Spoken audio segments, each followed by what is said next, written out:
जय हिंद दोस्तों, स्वागत है हमारे YouTube channel A1 advance classes. तो आज हम जिस टॉपिक पर डिस्कस करेंगे वो है हमारे बायोलॉजी का चैप्टर, वो भी क्लास 10th का। हालांकि ये 10th के लिए प्रोफेशनल बनाई जा रही है, लेकिन ये आपको प्रिपरेशन के लिए भी, बोर्ड प्रिपरेशन या आप वनडे एग्जाम के लिए प्रिपरेशन कर रहे हो तो उसमें भी आपको ये काफ़ी ज़्यादा हेल्प करेगा। और अभी जो हम जिस टॉपिक को सेलेक्ट किए हैं वो है पोषण यानी न्यूट्रिशन।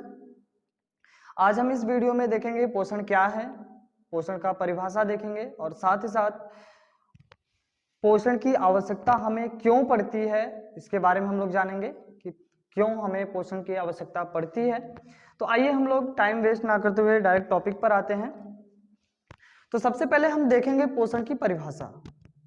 परिभाषा बहुत ही इजी है, आप लोग देख रहे होंगे, बहुत ही छोटा है, एक आसानी से आपको याद भी आ जाएगा कि जीवधारियों द्वारा भोज्य पदार्थों के रूप में पोषक तत्वों को ग्रहण करना तथा उसका उपयोग समस्त जैविक क्रियाओं में किया जाना ही पोषण कहलाता है। यानी पोषक तत्व कौन से होते हैं, जैसे कार्बोहाइड्रेट, वसा, प्रोटीन्स, विटामिन्स, खनिज, ये सभी हमारे पोषक तत्व हैं, है ना। इन सभी को भोजन से ग्रहण किया जाता है और उनसे समस्त जैविक क्रिया यानी कुछ भी कार्य करते हैं, जैसे कोई काम करना हो तो हमें किस चीज की आवश्यकता होती है, ऊर्जा की आवश्यकता होती है, और वो हमको कहाँ से मिलती है, भोजन से ही तो मिलती है ना। अब ये तो हो गई हमारे पोषण की परिभाषा। अब हम बात करते हैं कि ये पोषण जरूरी क्यों है, पोषण हमें इसकी आवश्यकता क्यों पड़ती है ना।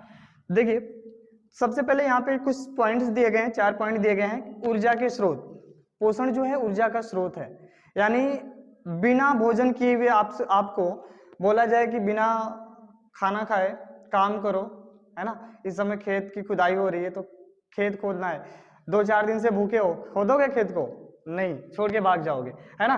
तो खेत को खोदने के लिए हमको ऊर्जा की आवश्यकता पड़ेगी। भाई ऊर्जा हमको मिलेगा कहाँ से? भोजन से मिलेगा। अगर हम खाना खाएंगे तो हमको ऊर्जा मिलेगा, नहीं खाएंगे तो मुंह बना के बैठे रहेंगे, है ना। तो भोजन या पोषण ऊर्जा का एक मुख्य स्रोत होता है, ठीक है।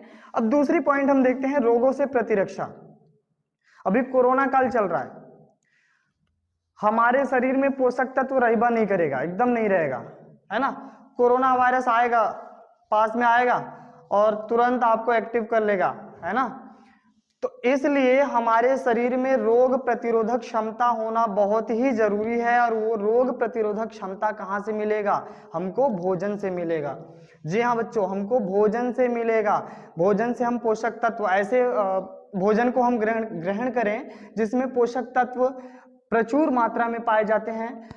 विटामिन, प्रोटीन्स अच्छे मात्रा में अगर मिल रही है भोजन में, तो वो भोजन अगर हम ग्रहण कर रहे हैं ना रेगुलर, तो हमारे शरीर की जो प्रतिरक्षा तंत्र होता है बहुत ही मजबूत रहेगा।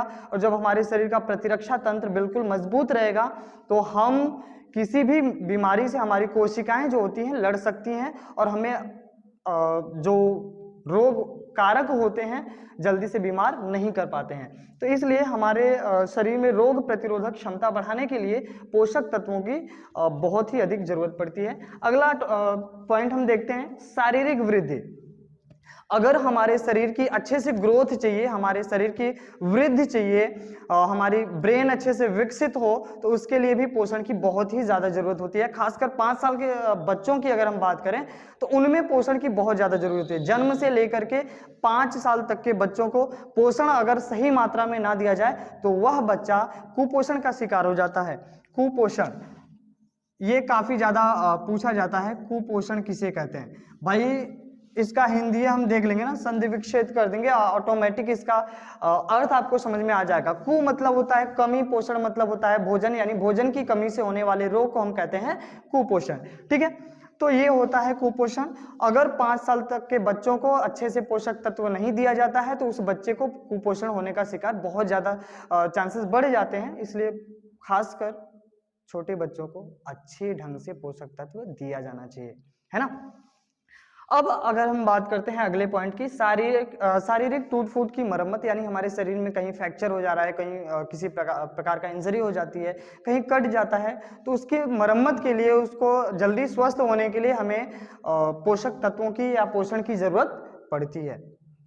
आप बीमार होते हो, आपके रिलेटिव अगर आपको देखने हॉस्पिटल में आते हैं, तो बगल में थैला लटकाए रहते हैं, उसमें सेब या फिर अनार वगैरह लेकर रहते हैं ना, आते हैं। क्यों आते हैं? वो इसीलिए कि सेब, अनार या अन्य फ्रूट्स खा करके आपके शरीर में जो पोषक तत्वों की कमी हो उसकी प्रतिपूर्ति हो जाए और आप जल्दी से अच्छे होकर के घर पे आ जाओ, है ना। तो बच्चों, ये तो था हमारा 2 टॉपिक। हम अगले वीडियो में बात करेंगे पोषण के प्रकार के बारे में, कि पोषण कितने प्रकार के होते हैं, इन सब के बारे में हम लोग डिस्कस करेंगे। तो अगर आपको ये वीडियो अच्छा लगा हो, पसंद आया हो, तो आप हमारे मनोबल को बढ़ाने के लिए इस वीडियो को शेयर कीजिए, चैनल को सब्सक्राइब कीजिए और बेल आइकन को जरूर क्लिक कर दीजिएगा, ताकि हमारे वीडियो से रिलेटेड कोई भी नोटिफिकेशन हो वो जल्दी से जल्दी आप तक पहुंच जाए। धन्यवाद। जय हिंद।